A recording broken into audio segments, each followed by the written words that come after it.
Welcome to American Education FM, everybody. I'm Dr. Sean Brooks. Ladies and gentlemen, welcome. I've got three particular comments here that I want to read that were on, actually a few more than that, oddly enough, that listeners of the show have been leaving here on Rumble and BitChute, and I always find, again, the comments to be beyond thought-provoking as well. And I always find it interesting, again, that even when we agree and or disagree on particular things, as it turns out, we're probably all wrong, because there's no way that we can have a full perspective of every single thing that's going on all of the time. But it's still a very good dialogue, no doubt about it. Let me just dive in here real quick. Here was one particular post that an individual left, and they comment with some regularity, I would say. And again, thoroughly enjoy it, without a doubt. And they said the following: "Hi, Dr. Sean. I lived in Tehran, Iran from November 75 to October 76, and I can testify to how modern it was in the 70s. I loved being in Iran. I personally felt the modern and the ancient at the same time. My father worked in the oil field industry. My brother and I attended Tehran American School that was featured on a 60 Minutes segment in the late 70s. I remember them filming there. Our next-door neighbor's eldest daughter, Elham, if I'm saying that right, at 17, spoke fluent English and was getting prepared to go to medical school. Sadly, we lost contact with the family. I hope she did get to med school," unquote. Again, that's allegedly from a person who's been there and was describing what it was like back then, and there you have it. There, again, no reason to disagree with that necessarily. There's also this particular post, again. This was over on Rumble, and they said the following here. They said, "Sean, the vaccinations exposed by you in this video are ridiculously dangerous and unnecessary. My son moved his family from Texas to California because of the mandatory vaccination program in California. The mere fact that he had to move to avoid poisoning his children demonstrates just one of the methods being utilized to balkanize the country. Another means of accomplishing this balkanization is endless wars where we end up importing foreigners from cultures that will never acclimate to American Christian values and will become the pebble in the American sandal, causing unnecessary friction and pain. I'm 75 years old and have witnessed our cyber prison being built for at least 40 years of my lifetime through government mandates like the Real ID. The government itself creates the need and then orders the implementation of programs that were never necessary before America started becoming the shithole it is today. These inconvenient changes to what was once tolerable and somewhat normal have become a required inconvenience due to the importing of foreigners that are used as the excuse to put Americans under a surveillance state where they can be tracked and traced like cattle. Quote, 'It's for our own good,' unquote, is the outrageous mantra being articulated by the fiends that make it necessary in the first place. The melting pot is actually becoming the melted pot." You mentioned news treason in this video, and I agree that some of their claims are convincing. The problem for me is that when everything gets spun to the point where nothing is believable, the population becomes a lot like Linda Blair in The Exorcist, having their heads spin around in circles, having no real understanding of reality. One last bitch before I retreat into my insanity. Almost all of the podcasters make commentary that ends with "I don't know" or "I can't prove this," quote unquote, which in effect keeps everyone in a holding pattern, incapable of acting. Thanks for your work, unquote. Again, I agree with that as well. It's an odd time to be alive because I think regardless of the generation or regardless of the decade, it's always an odd time to be alive.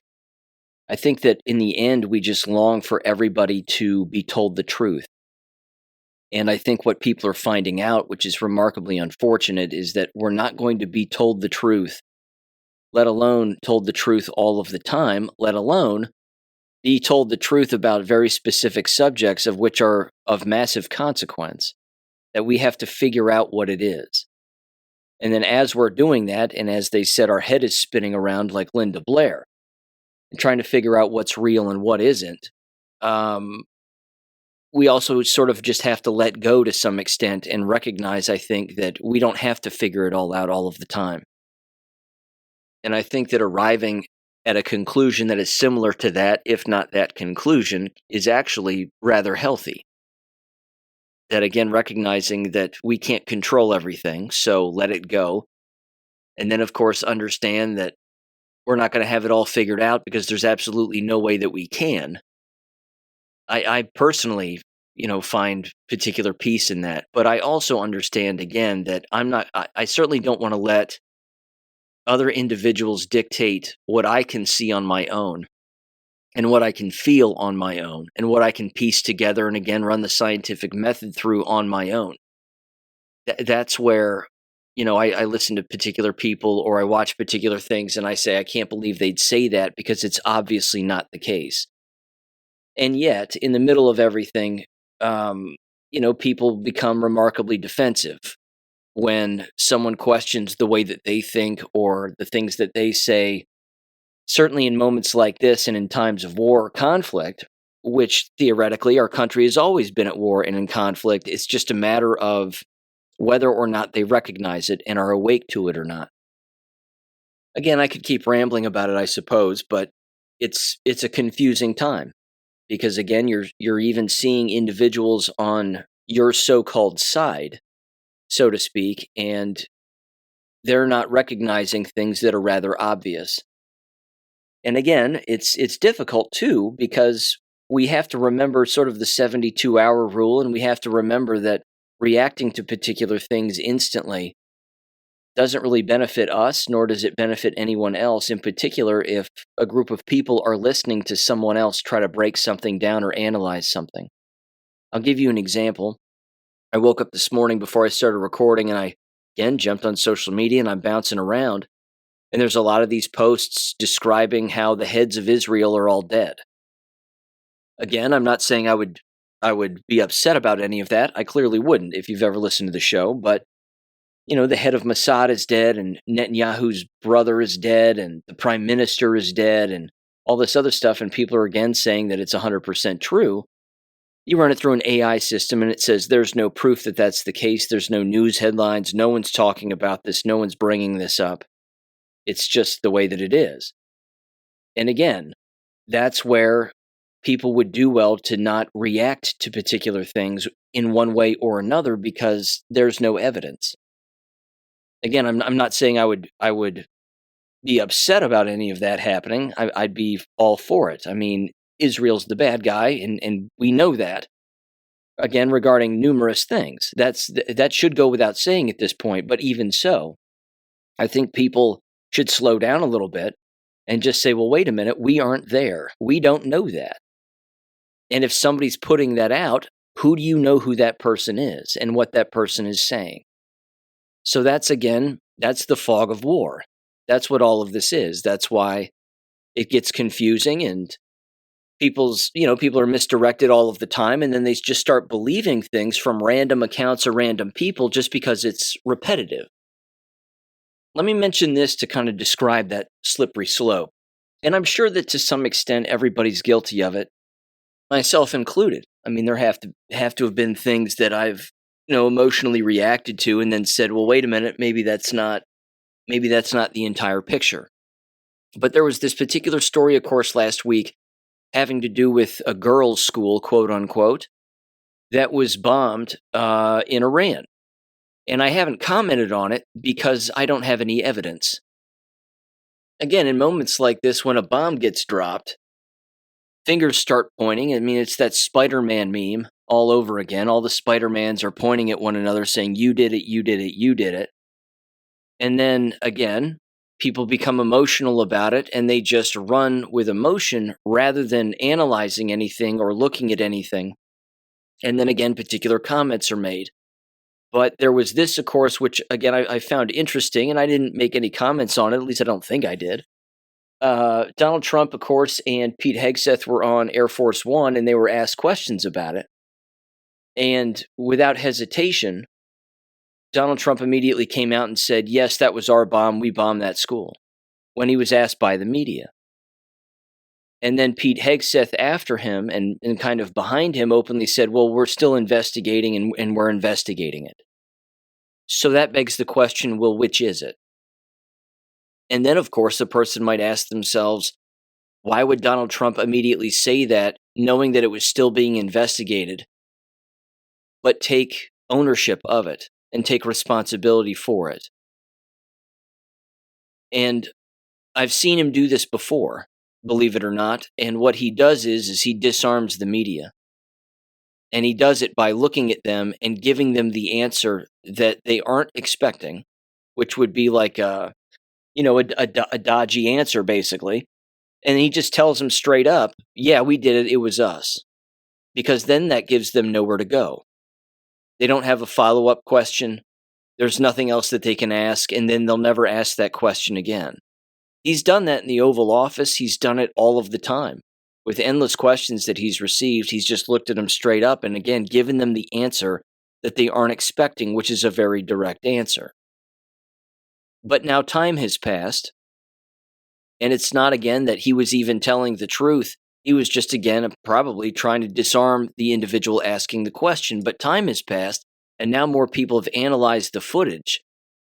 But there was this particular comment, again, which sort of falls in line with individuals who might not have any evidence and are, emotionally reacting to the particular situation. This was a person, again, who commented on my last video, and they said, are we talking about the same guy that is bombing school children in Iran at the behest of Zion, with the same classic double tap fashion being used in Gaza?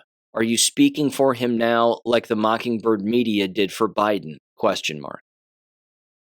I would raise this point. First of all, I'm not carrying water for anybody. And second of all, I think a person would have to be deaf, dumb, and blind to not see the carnage that happened in Gaza. And that endless individuals, certainly, again, Christian individuals, Catholics, what have you, that they would see all of that carnage and know exactly who the enemy is. That the enemy is not innocent men, women, and children living in a bombed-out sandbox trying to get by on a day-in and day-out basis, while they're being terrorized constantly by, of course, their neighbors up north, Israel. I think that's pretty evident, again, who the bad guy is. I also find it next to impossible that Donald Trump, let alone his wife, would be sitting in the White House, rubbing their hands together and going, yes, this is a great idea. Let's kill as many children as humanly possible. If a person believes that, then I'd say that they've lost the plot. There isn't anything about their behavior, in particular toward children, that would indicate that they're fine with innocent people being killed. Again, it's war. It's complicated. There's always the so-called Samson option that kind of lingers around and sort of, again, is the proverbial black cloud that hangs over everything, where of course, if Israel is ever called out for their war crimes, certainly by the United States government, then they'll just start dropping bombs on everybody everywhere all of the time, and they'll blow the whole place to shit. I mean, that's a story that's out there, and I'm not saying the Samson option is something that's fictitious. I'm just saying that this probably has to be handled rather carefully. And as I've laid out here on the show, just based on my own observations, it seems like step by step, move by move, Israel and all of the proxies that they have in numerous countries, and again, all of the people that they've been paying to stir up trouble and kill people and create terrorism and everything else. I mean, we know that it's not necessarily China, quote unquote, it's Israel. I mean, we are well aware of that. But if you can neuter them and you can take their pieces off of the playing board, or even better, remove the playing board altogether, then they can't play the game anymore. So let me hone in again more specifically on this, again, so-called school that allegedly had girls die in it. Again, I have no proof because I wasn't there. But there's this individual who claims to have military experience. He's a podcast host and a veteran by the name of Matt Tardillo. I'm saying that correctly. And here's a particular post that he put out regarding this. He said, quote, "The evidence is clear this is not a Tomahawk missile, that is. Again, if it were a Tomahawk missile, typically speaking, it would be us. However, as even Donald Trump has recently come out and said, Tomahawks basically exist everywhere. that lots of different countries have Tomahawk missiles. It says Iran alleged that an American Tomahawk cruise missile hit a school buried in an IRGC compound in southern Iran, killing 165 people. Analysis of a newly released video tells a different story. AI analysis confirms the wings of the munition in question sit about 40% to 45% down the body of the munition. On a Tomahawk, the wings sit roughly 49 to 50% down the body of the munition. The wing-to-body ratio of the munition in question matches an Iranian Kh-55 derived land attack cruise missile. Further, the video shows the munition in a steep dive angle for the final attack phase. This places the attack angle at approximately 70%, which is the max attack angle for a Tomahawk. The attack angle does not match the Kh-55. That angle maxes out at about 55 degrees. So what would have caused this? Conclusion: the wing's positioning alone makes the munition impossible to be a Tomahawk. The attack angle is at a max of the Tomahawk's capabilities. The typical attack angle for a Tomahawk is much lower than 70 degrees. The typical attack angle, is between 20 and 45 degrees. This is due to the flight pattern of Tomahawks. They fly very low horizontally to the ground, often only 50 to 100 meters AGL to avoid detection and interception. In order to achieve that attack angle, the missile would have to have gained altitude several kilometers away.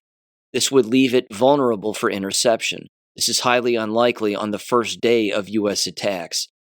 So what could have caused this? Simply put, GPS jamming of an Iranian Kh-55. The USA and Israel were and continue to actively jam the Iranian airspace. If the Kh-55 signal was jammed, this could result in an uncontrollable dive. Think of GPS jamming more like disorienting the missile. It says on March 7th, President Trump stated, quote, "No, in my opinion, based on what I've seen, that was done by Iran," unquote. "Today, I concur with the president." And then they have pictures, and then they have a video, and then as you go down into the comments section, again, they break it down even more. But my point is that it gets confusing. And people react, again, very quickly to particular things that they see on TV, and then they just believe it, and then they run with it. And then it doesn't matter how many people tell them that they're wrong, they'll still run with it. And even when there's a counter opinion or days pass and there's more evidence and more analysis of a particular thing that transpired, people don't go back and correct themselves. You know, it's exhausting.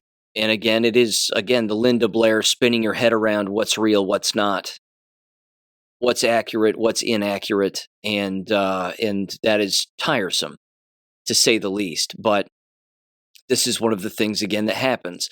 And one of the other things, again, that I think is rather, I would say, a good thing, and certainly something that I would encourage anybody to continuously pay attention to, is pay attention to what is going on that has never happened before.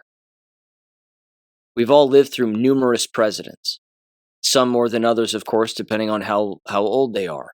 But pay attention to what particular moves are being made in what particular areas and whether or not that's happened in the past. Because I personally think, again, that there's plenty of moves being made here that have never been made before. And I don't think that they're bad moves. I think that there are hidden reasons why they are happening. There's some obvious reasons as to why they're happening. Going after the cartels, for example. I think that's a rather obvious good move that's being made. I don't think that anybody can really deny that. Again, we all, at least I did anyway, not all of us clearly, but I grew up in the 80s and it was the old say nope to dope, war on drugs, dare program this, dare program that. And all of that, again, was just money laundering. You wouldn't have to have those programs if you don't have drug cartels, so why wouldn't anybody just go after drug cartels? Well, because drug cartels own and operate politicians. They move drugs, they move guns. Three-letter agencies within our own government do the exact same thing, but so do foreign countries. They do it as well. So if you can pinch off and cut permanently these particular choke points and these wavelengths of communication, then you give these bad players nowhere to go and nowhere to play. And I think you're going to be hard pressed to find anybody who disagrees with that. There's a couple of other angles too, I think, and I would say arguments or typical storylines or taglines, however you want to phrase it, that always come from all of this too, which is people will say that one particular story is a distraction, or again, another story is a distraction from another story that's already transpiring, and this, that, and the other. I personally think that all of that is the distraction. That messaging of, well, this particular subject is the distraction, or that is, and this is distracting from that, and vice versa, and back and forth. I think that play right there in itself is a psychological operation to try to get people to actually believe that it's impossible for us to walk and chew gum at the same time, because we can do those things. Endless people saying the conflict in Iran is distracting from the Epstein files. Well, now no one's looking at the Epstein files and nobody's talking about it. No one seems to care and no one's being arrested. So they have to start a war to distract everybody. Me personally, I don't buy that. There's copious amounts of information out there for anybody to digest if they want to. It's up to them. But again, being told by somebody how we're supposed to think about a particular thing, or that, you can only balance this much information. So understand that when something changes, it's being done to get you to focus on one thing as opposed to something else. It's like, wait a minute. You don't know how my brain operates. I mean, I can think about numerous things all at the exact same time. I can analyze copious amounts of information, geopolitically, regionally, whatever, and again, bring it up even on the show here, or not bring it up on the show and just think about it. But I don't have to focus in on one particular issue or believe that a particular issue is only being brought up to distract from something else. Again, the Epstein stuff, for example, is still out there. And again, people are still digging through it and pulling out copious amounts of horrific information. This is from the People's Voice. Again, you can take it with a grain of salt if you'd like. But they said the following here: Epstein files reveal that Bono of U2 fame ate African child meat as Hollywood cannibal feast on super yacht, it says. Leaked Jeffrey Epstein emails have exposed YouTube frontman Bono as a participant in a 2010 cannibal feast aboard Roman Abramovich's 350-foot super yacht Luna, where the rock star allegedly ate African child meat, quote-unquote, alongside a cadre of Hollywood elites. Again, it sounds sensational and it sounds tabloid, sort of ready for the tabloids, I guess. But given what we know, is this out of the realm of a possibility? I mean, is this fake? I don't think so. There's too much evidence pointing to this kind of behavior. It says the following here: in an email to Epstein, publicist Peggy Segal bragged about facilitating the macabre dinner after yacht hopping the French Riviera during the Cannes Film Festival.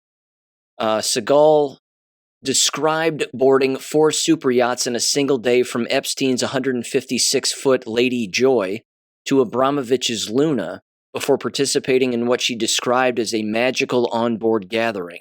According to multiple emails, Bono, real name Paul Hewson, held court at the table telling stories about Bob Dylan, Van Morrison, and Prince, who had performed in nearby Nice the night before, while celebrities dined on the human flesh allegedly sourced from North Africa. The correspondence, heavily loaded with exposed cannibal code words, forms parts of a tranche of unsealed Epstein files released by the Department of Justice and strongly suggests that Epstein was part of an agenda to encourage celebrities to consume human flesh, whether knowingly or not. The emails also revive questions about the depraved underbelly of Hollywood cannibalism, as the raw detail in Segal's code words sends shockwaves through entertainment and humanitarian circles where Bono built his reputation advocating for Africa. Again, it was never African advocacy or child advocacy. It was always the opposite. Same thing with the Clinton Foundation, and we were traveling from point A to point B, for AIDS, quote unquote. No, it was never about that either. It says investigators have ripped open the Epstein file drops and exposed depravity code language straight from the elite's own mouths. Repeated references to jerky, cream cheese baby, and code words for child meat, including explicit discussions about eating newborn babies and fetuses. Cannibalism is documented in Epstein's communications where Bono, Leonardo DiCaprio, and Woody Allen's names repeatedly surface in the same depraved orbit as Epstein and figures like Hollywood publicist Petty Segal amid talks of black market babies as quote-unquote menu items and a full-scale cannibal operation run through a chef specializing in human cuisine for the global elite. The Luna dinner now stands as one of the darkest episodes to emerge from Epstein's sprawling network of wealth, celebrity, and excess, and follows accusations that Bono abused dozens of children in Africa in the early 2000s. It doesn't surprise me. And again, it shouldn't surprise anybody at this point. This level of evil has existed since the beginning of time. And again, in the interest of walking and chewing gum at the same time, there's copious amounts of information that continues to be declassified, even by the CIA and by our own government. And there's a particular speech here that I want to read, and it's only a couple of pages long, so bear with me on this, because again, I think it shows the nefarious plans behind numerous things, of course, that have been taking place in our world for a very long time, and who, of course, is specifically responsible for this. But also with information like this being held by our government and then being declassified, it would be very odd that individuals, again, throughout our government wouldn't know who the real enemy was. That would be highly unlikely, I think. Certainly individuals when it comes to actually gathering intelligence and disseminating that information, and then, of course, sifting through it in order to make particular decisions in one direction or another. But this was approved for release on March 28th of 2003 by the CIA, apparently. And then again, when it was actually released is anybody's guess. But it was titled Speech of Rabbi Emanuel Rabinovich. And it says, the following is a speech of Rabbi Emanuel Rabinovich before a special meeting of the Emergency Council of European Rabbis in Budapest, Hungary, January 12th, 1952. Now, what do you think is in this one? Are you ready for this?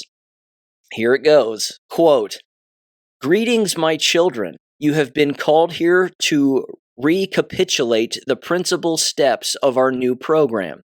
As you know, we have hoped to have 20 years between wars to consolidate the great gains which we have made from World War II, but our increasing numbers in certain vital areas is arousing opposition to us, and we must now work with every means at our disposal to precipitate World War III within 5 years. The goal for which we have striven so concertedly for 3,000 years is at least within our reach, and because its fulfillment is so apparent, it behooves us to increase our efforts and our caution tenfold. I can safely promise that before 10 years have passed, our race will take its rightful place in the world, with every Jew a king and every Gentile a slave. Applause from the gathering, it says. You remember the success of our propaganda campaign during the 1930s, which aroused anti-American passions in Germany, and at the same time, we were arousing anti-German passions in America. A campaign which culminated in the Second World War. A similar propaganda campaign is now being waged intensively throughout the world. A war fever is being worked up in Russia by an incessant anti-American barrage, while a nationwide anti-communist scare is sweeping America. This campaign is forcing all of the similar nations to choose between the partnership of Russia or an alliance with the United States. Our most pressing problem at the moment is to inflame the lagging materialistic spirit of the Americans. The failure of the Universal Military Training Act was a great setback to our plans, but we are assured that a suitable measure will be rushed through Congress immediately after the 1952 elections. The Russian, as well as the Asiatic peoples, are well under control and offer no objections to war, but we must wait to secure the Americans.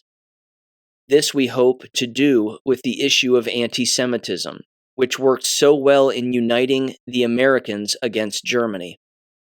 We are counting heavily on reports of anti-Semitic outrages in Russia to whip up indignation in the United States and produce a front of solidarity against the Soviet power. Simultaneously, we demonstrate to Americans the reality of anti-Semitism. We will advance through news sources large sums of money to outspokenly anti-Semitic elements in America to increase their effectiveness, and we shall stage anti-Semitic outbreaks in several of their largest cities. This will serve the double purpose of exposing reactionary sectors in America, which then can be silenced, and of welding the United States into a devoted anti-Russian unit. It says within 5 years, this program will achieve its objectives, the Third World War, which will surpass the destruction all previous contests. It says Israel, of course, will remain neutral, and when both sides are devastated and exhausted, we will arbitrate sending our control commissions into all wrecked countries. This war will end, for all time, our struggle against the Gentiles. We will openly reveal our identity with the races of Asia and Africa. I can state with assurance that the last generation of white children is now being born. Our control commissions will, in the interests of peace and wiping out interracial tensions, forbid the whites to mate with whites. The white women must cohabit with members of the dark races, the white men with dark women. Thus the white race will disappear, for mixing the dark with the white means the end of the white man, and our most dangerous enemy will become only a memory. We shall embark upon an era of 10,000 years of peace and plenty. The Pax Judicia and our race will rule undisputed over the world. Our superior intelligence will easily enable us to retain mastery over a world of dark peoples. Question from the gathering: Rabbi Rabinovich, what about the various religions after the Third World War? Rabinovich responded and said there will be no more religions. Not only would the existence of a priest class remain a constant danger to our rule, but belief in an afterlife would give spiritual strength to irreconcilable elements in many countries and enable them to resist us. We will, however, retain the rituals and customs of Judaism as the mark of our hereditary ruling caste, strengthening our racial laws so that no Jew will be allowed to marry outside our race, nor will any stranger be accepted by us. We may have to repeat the grim days of World War II, when we were forced to let the Hitlerite bandits sacrifice some of our people in order that we may have adequate documentation and witnesses to legally justify the trial and execution of the leaders of America and Russia as war criminals, after we have dictated the peace. I am sure you will need little preparation for such a duty, for sacrifice has always been the watchword of our people, and the death of a few thousand Jews in exchange for world leadership is indeed a small price to pay. It wraps up, it says, to convince you of the certainty of that leadership, let me point out to you how we have turned all of the inventions of our white man into weapons against him. His printing presses and radios and the mouthpieces of our desires, and his heavy industry manufactures and instruments which he sends out to arm Asia and Africa against him. Our interests in Washington are greatly extending the Point 4 program for developing industry in backward areas of the world, so that after the industrial plants and cities of Europe and America are destroyed by atomic warfare, the whites can offer no resistance against the large masses of the dark races who will maintain an unchallenged technological superiority.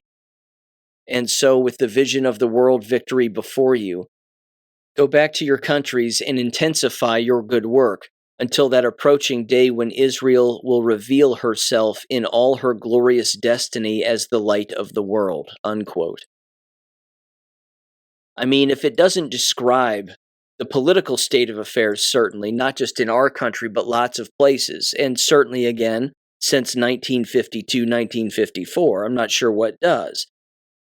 But again, his speech is an open admission, and they're all in agreement in that room, of course. They're all given their orders. Go back to your countries, go back to your towns and cities, wherever you come from, and continue to implement all of our plans of deception and control and everything else, again, to confuse and distract individuals so that we can continue to do what we're doing, which, of course, is the elimination of white people. And, of course, the elimination of everybody who isn't them. It doesn't get more direct than that. Again, if a person was giving a speech, if anybody else was giving that similar speech, they would probably take them seriously. But again, something like that gets declassified by the CIA, probably read by numerous individuals over the course of God knows how many years, and then they go, well, we'll just bury this little speech. We just won't bring this up at all. Seems kind of important. Seems like, again, that's your enemy right there. Now, with that said, just kind of tying all this together before I continue to slide into education, I think this next clip you're going to hear pretty much solidifies all of the brainwashing and all of the controls, certainly from a geopolitical standpoint, and how all of that brainwashing falls right into the lap of children who attend American schools, certainly, again, when they're confronted with their own brainwashed teachers in classroom settings. Now, thank God this was caught on cell phone footage or computer footage of this particular teacher who, again, I believe is from Steubenville High School here in Ohio. His name is Scott Lane. Not sure what particular subject he teaches, but either way, he goes on an unhinged rant about Donald Trump and Iran and bombing and everything else. And again, it pretty much sums up all of this and how this flies right into the ears of young, impressionable minds, and then they blindly believe it. Although, of course, it's not everybody, thank God. But even so, the American school environment is a long arm of communism. And we know who created communism. It wasn't the Chinese. It was the people of that speech that I just read. They are responsible for it. And they control and run and operate the American schooling system to achieve their ends by any means necessary. Give this particular teacher's unhinged rant a listen here in 3, 2, 1. War with Iran over the weekend.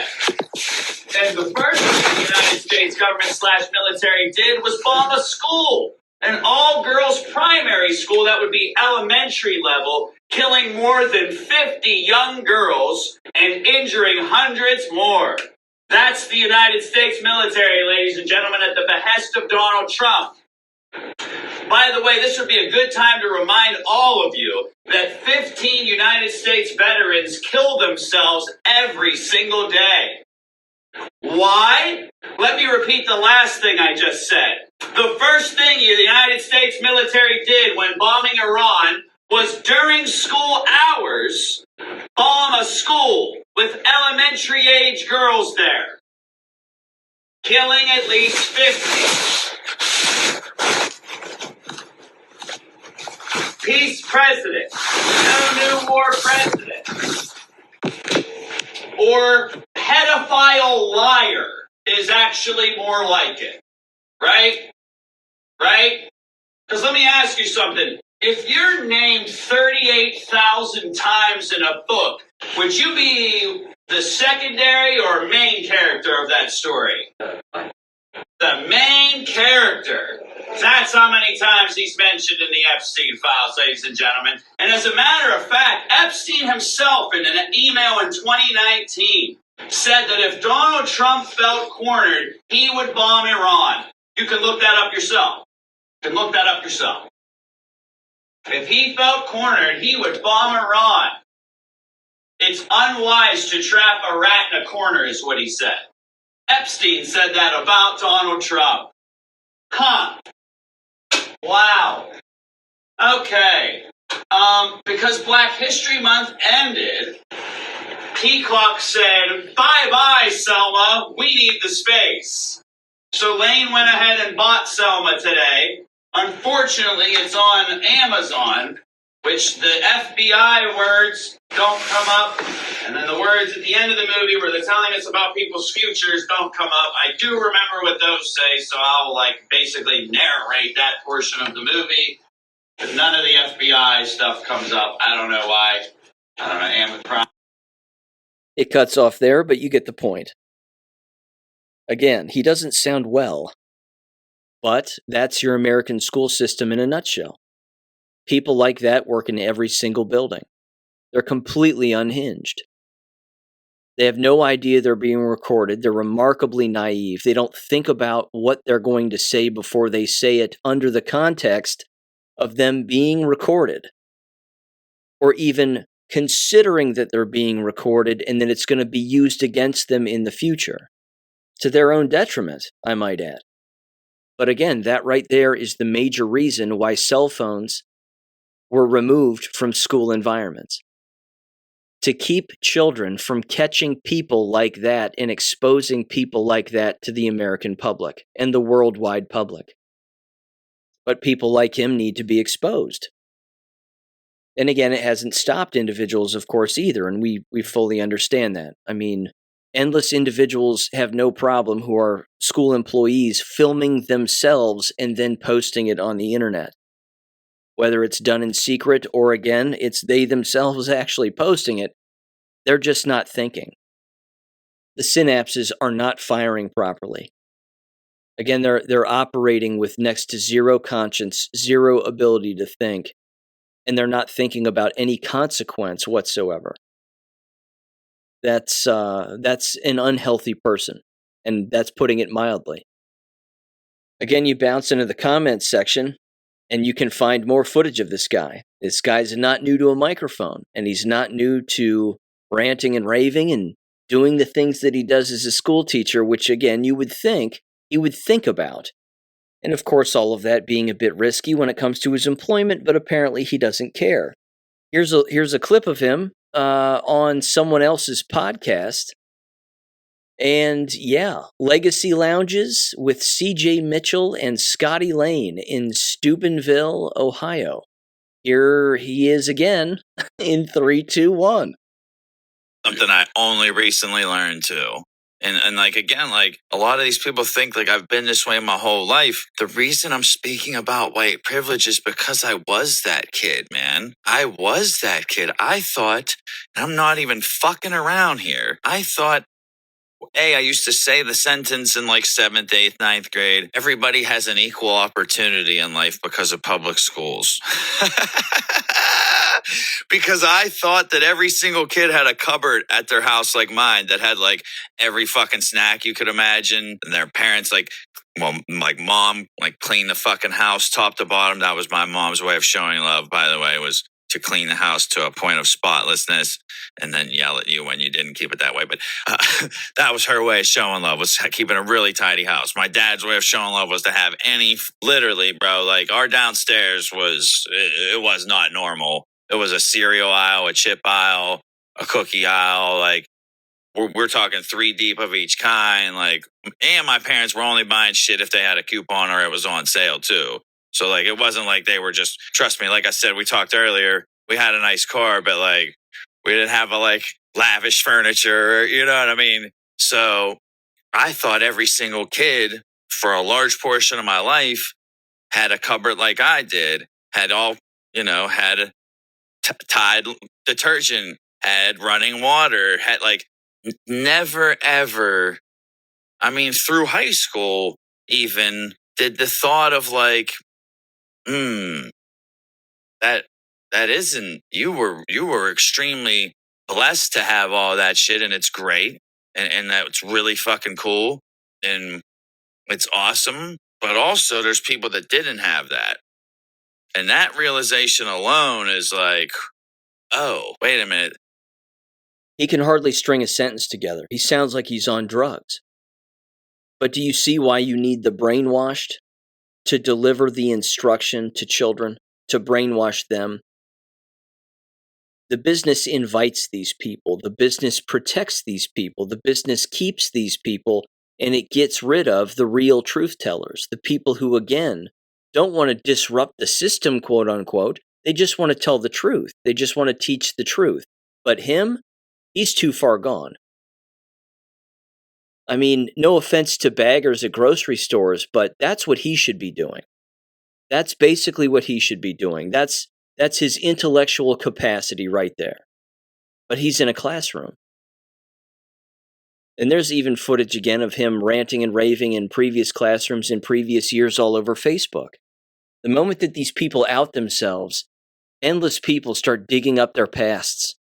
They find numerous audio clips from previous recordings that students have taken. They put them all on the internet. And again, it just continues to show a pattern of unprofessionalism. And again, that's putting it mildly. He's not well in the head.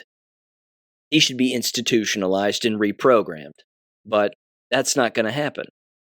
The schooling environment is perfect for him because that's exactly what the schooling environment enjoys. Now, what's of course downstream from all of that, as it turns out, it's open records requests and it's legal fees. Which brings me to a local story here that was in the local rag newspaper, although, again, you would think that someone would ask the question, why is this happening? Well, he's the reason why things like this happen. It was titled, Talawanda's Attorney Fees More Than Doubled Over Past 2 Fiscal Years. The greatest areas of increase included funding spent on public records requests, Title IX related services, and board related services.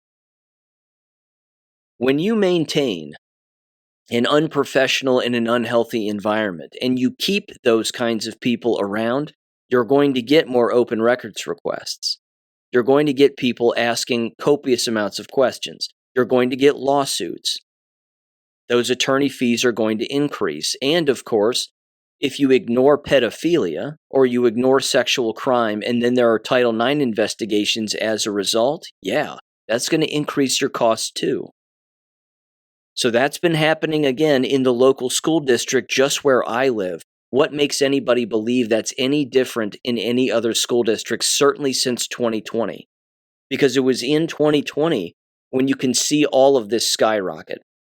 They even have a chart here that they decided to provide. At least the chart was provided by the Talawanda School District Treasurer, Shauna Tofalski. It says the following: Talawanda School District attorney fees expenses more than doubled between fiscal year 23 and 25. This shows total attorney expenses for Talawanda School District for each fiscal year, beginning July 1st of the previous year and ending June 30th of the noted year. So in 2023, actually let's go back to 2020, because this is when almost no one was filing any complaints and everybody was just blindly and brainwashed going along with the COVID lie. They spent $58,500 on attorney fees.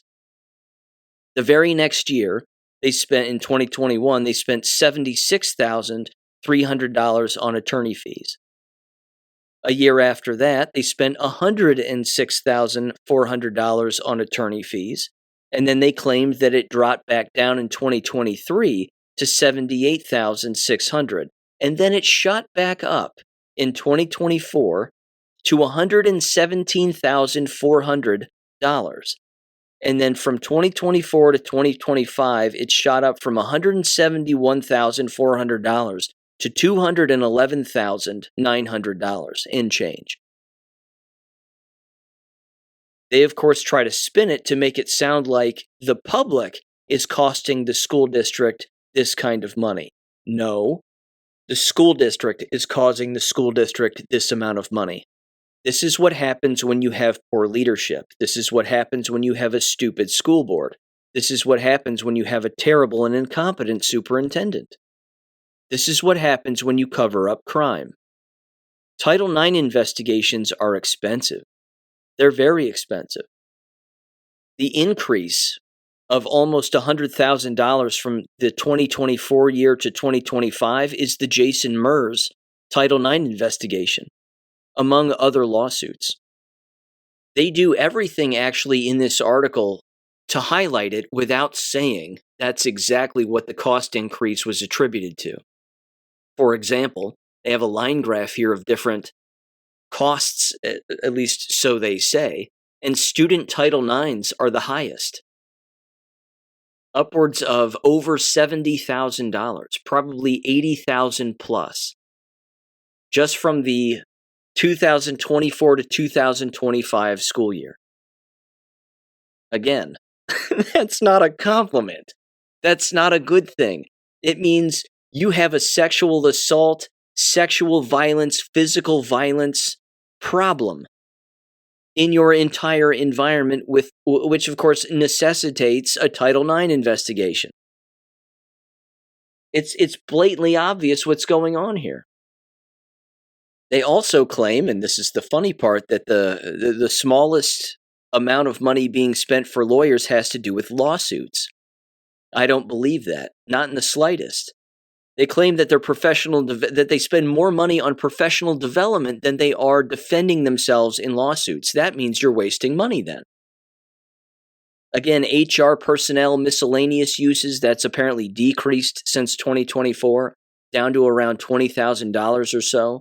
They claim that public records requests are costing them more money. How is that possible? How is it possible that they're spending more money when it completely flatlined? It was at practically zero from 2023 to 2024, and then dramatically increased in the span of one fiscal year. How is that possible? How is it possible that you spend more money doing your job, doing the thing that your job actually entails, unless you're outsourcing that work to somebody else because you don't want to do it? Or, again, what's causing the open records requests? Why is it that so many people are asking for emails and communications between parties? It's not to harass anybody, it's to find information. Because when you look at a chart like this, it looks concerning. Student in Title IX costs are through the roof. Here's how the article ended, and I love it when you give these people a chance to talk, because again, they out themselves. They always out themselves the more that they talk, and at the exact same time, when a rag local newspaper claims to be impartial, they try to run cover, and by trying to run cover, they out themselves also. It says among these expenses, the board has also has legal expenses related to special education lawsuits and professional development, among other uses. It says when the Oxford Free Press reached out to Ed Thoreau, superintendent, for comment about the changes in expenses and specifics about the payments, Thoreau responded he cannot comment on attorney-client communications or usage. Well, it sounds like they were asking him about more than just lawsuits. They wanted to know about other money that was being spent in other places. I, of course, wrote an article about that where they're wasting over $320,000, $330,000 a year because they're turning themselves and have turned themselves into a charitable organization, because schools are charitable organizations with taxpayer money. They buy gift cards for people, gas cards for people, miscellaneous shit on Amazon. It happens in every district across America. He went on, or the author did, and it said, still, he said in an email, the increase in attorney expenses is extremely notable and concerning for the school district, noting, quote, this is not normal for Talawanda and most public schools, unquote. Oh no, it's very normal. This is very normal. This happens in every district, in every state, all across the country, all of the time. It wraps up, and this is the best part. Making public records requests is the legal right of residents in a school district, but Thoreau said many of the requests being made are an, quote, attempt to catch the district, unquote, in a mistake or show misspending, and the law does not provide school districts funding for these requests. You just admitted it. You just admitted that they're trying to catch you. Well, catch you doing what? What are you doing that needs to be caught? Or what is it that you're doing that you don't want people to catch? And we've already shown you not making mistakes. We've shown you breaking the law. We've shown you covering things up, lying to people, being unprofessional, and yes, stealing. You can call it misspending. I like to call it theft. And no, the law doesn't have to provide school districts funding for such requests. It's your job. They already do pay you. That's the American and higher education system in a nutshell, I think. Case in point, Ohio State University's president has now resigned, the third president since 2020. Back in the day on this show, I played the audio of the former female president who was the whack job DEI president there during the whole COVID lie, and she was COVID crazy. And I mean crazy. Here's what this has to do with the now former president, Walter Ted Carter Jr., who abruptly resigned this month, apparently citing or disclosing rather an inappropriate relationship with a woman who was seeking public resources or state university support for her personal business venture. Ah, yes. Dipping your pen in the company ink and a little bit of favoritism for a little bit of cash. It's prostitution, basically. This is the direct and consistently reported reason across official university statements, major news outlets like NBC, AP, Columbus Dispatch, Cleveland.com, etc., and Jobs Ohio's own confirmation as well. There are no credible reports of other underlying scandals, political pressures, or unrelated issues stemmed from an external tip to the board, a confrontation, and Carter's admission. It says the relationship and conflict involved Carter, who is married, admitted that he made a mistake in allowing inappropriate access to Ohio State's leadership for someone outside the university who was pursuing public resources for her personal business.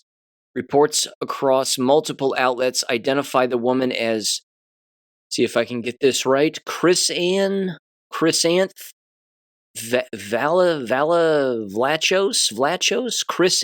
Vlachos, if that's their real name, host of the veterans-focused podcast The Call Out, which Jobs Ohio, a state-funded economic development nonprofit, sponsored. Vlachos registered her company, Vet Earn USA LLC, in December of 2025, listing its address at WOSU Public Media's facility, an OSU-affiliated public media operation on campus, where office event space can be rented. Carter appeared on her podcast, including a January 2026 episode with Jobs Ohio CEO, and she had referred to him publicly as a dear friend and mentor, quote unquote. An anonymous tip recently alerted the OSU Board of Trustees. On March 7th, the board held a rare Saturday executive session described as 3 hours long, focused on personnel matters. Trustee confronted Carter about the relationship allegations. He disclosed it and immediately offered to resign. The board accepted over the weekend. Public announcements and statements came out on March 9th and 10th of 2026. The president recently disclosed to trustees that he had an inappropriate relationship with someone seeking public resources to support her personal business and offered to resign. Board Chair John Ziegler said, the board was surprised and disappointed. Yes, I'm sure they are. And is taking it seriously. OSU is investigating the relationship, the LLC filing, and any potential misuse of public OSU resources. Isn't it funny that they'll do that, but when it comes to a Somali school board in a neighboring town, they don't touch it with a 10-foot pole, at least not yet to my knowledge. Involving, of course, the case of Anissa Liban. Odd, isn't it? Odd how when there's a conflict of interest, or you do something for me, I'll do something for you, they go after immediately a university president, but a school board member, apparently it's hands off. God willing, Anissa Liban's time will come to an end here shortly, and sooner rather than later. Again, she's wrapped up in copious amounts of illegal money being transferred to her campaign. Quid pro quo, the whole thing.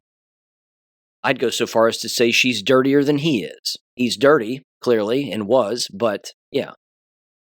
Again, accountability would be nice. I'm glad they confronted him and got rid of him. He's clearly a dirtbag. But yeah, the entire place is filled with dirtbags. Case in point, let's go back to the COVID lie of 2020, shall we?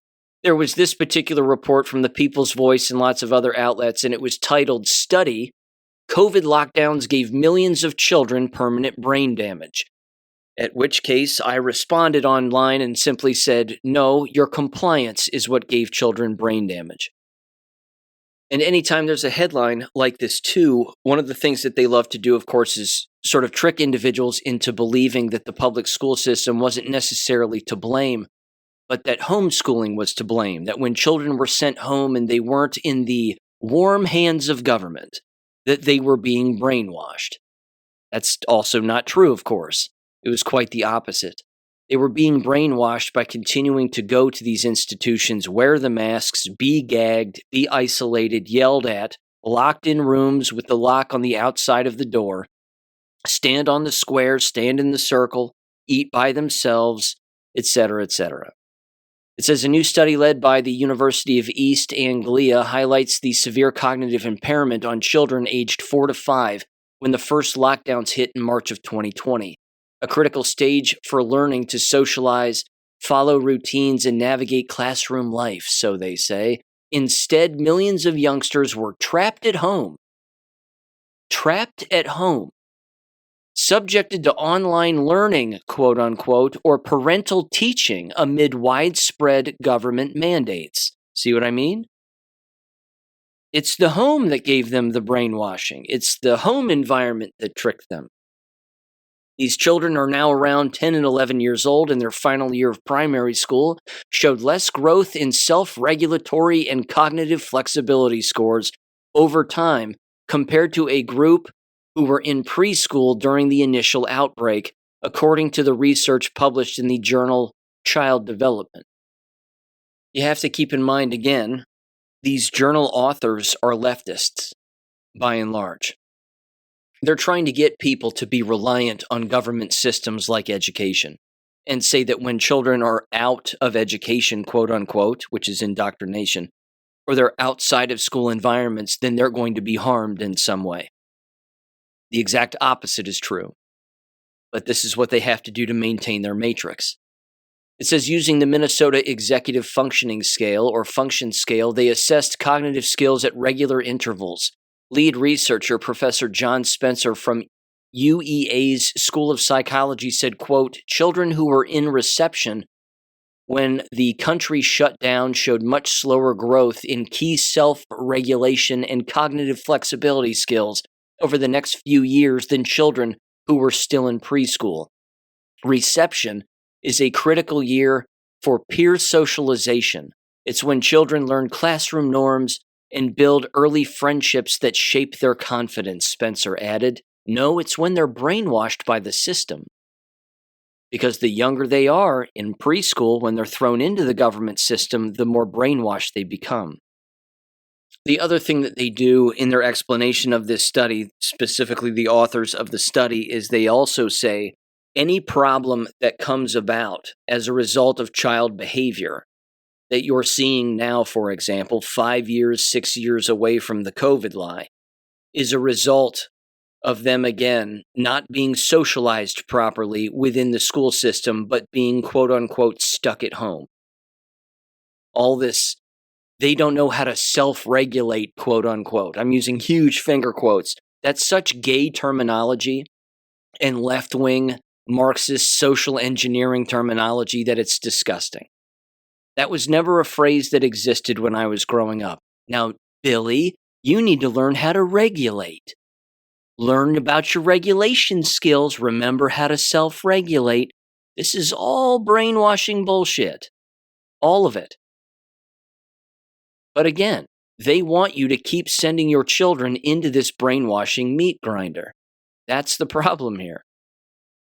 One of the authors again said, without these experiences, reception children had a challenging time developing self-regulation and cognitive flexibility in the years that followed the pandemic, the study adds. The research underscores how top-down government interventions disrupted natural childhood milestones, with effects lingering years later. It calls for more support from teachers, schools, and health services for this affected generation while raising red flags about safeguarding kids in future emergencies, quote unquote. Oh, okay.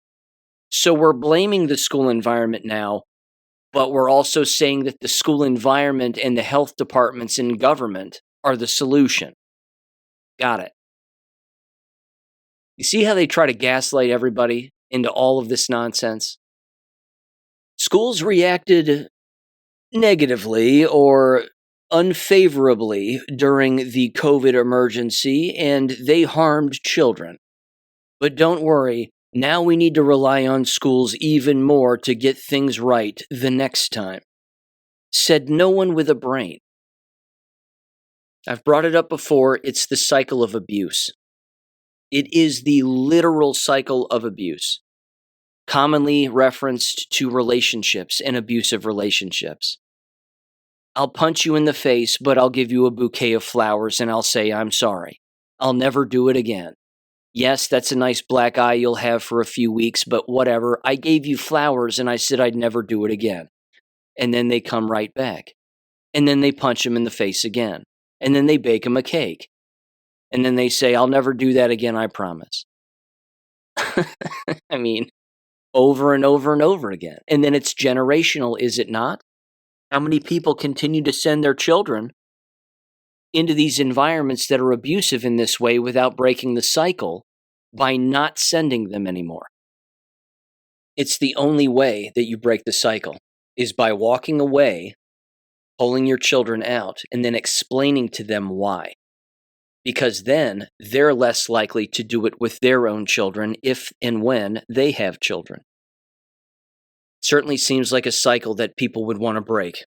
But again, the cycle of abuse is very real. It's brainwashing, it's gaslighting, and it's psychological torture.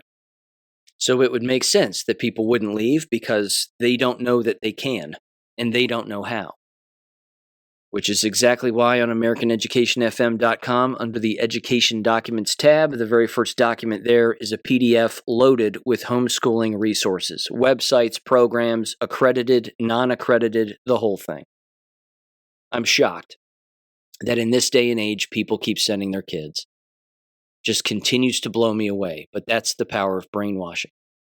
Okay, one more story here. Wireless Body Area Network shouldn't surprise anybody. This was sent to me by a listener of the show. Thank you for sending it. This was from Gizmodo, titled, Dear Meta Smart Glass Wearers, You're Being Watched Too. No kidding. It says the investigation found that much of the footage captured by Meta's smart glasses, of which more than 7 million pairs have reportedly been sold, is reviewed by contracted workers at a Kenya-based company called Sama.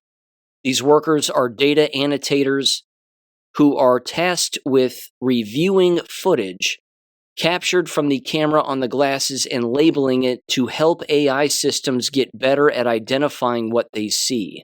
The process is tedious and labor-intensive, requiring workers to meticulously label everything on screen that can be identified. Good God. They're using human beings to wear a product to surveil their entire surroundings and then report those details back to an African company that is going through it with a fine-tooth comb to figure out where these people are, what they're looking at, what they're doing, and mapping out their so-called kill box all the way around them. It gets more specific and even worse. It says contractors reported being able to see things like a person's credit card when they go to complete a transaction at a store, or text messages they send and receive when they look down at their phone. Those are things that one could reasonably assume might accidentally get caught on camera when a person forgets to turn off the record feature. But some contractors reported seeing a lot more of people than they ever expected. In some of the videos, they said, quote, you can see someone going to the toilet or getting undressed. One contractor for Sama told, I can't even pronounce that, won't even try. They said, I don't think they know, because if they knew, they wouldn't be recording. Another contractor claimed that they reviewed footage where the wearer of the glasses set them down on a bedside table only to have their wife walk into the room and undress, presumably unaware that they were being watched. Other footage reported showing the wearer watching porn or even recording themselves having sex. Yeah, not good. The credit card thing, too, is terrible. I mean, my God, you talk about identity theft. it would be instantaneous, would it not? I don't think most people are walking around looking at other people's glasses and wondering whether or not those glasses are recording them. Like if they're standing in line at a checkout or something along those lines. And again, they can easily see the credit card.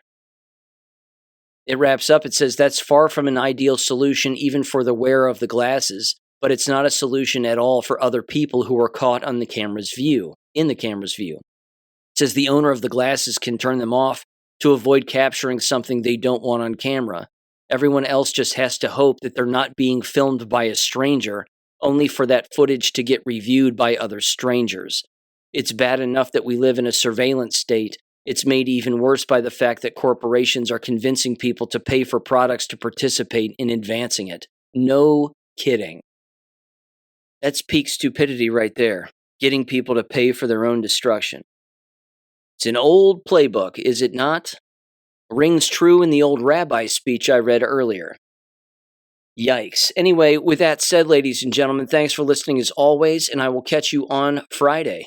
Peace. Thank you for listening to American Education FM. Make sure and check out AmericanEducationFM.com for more information. Take care and God bless.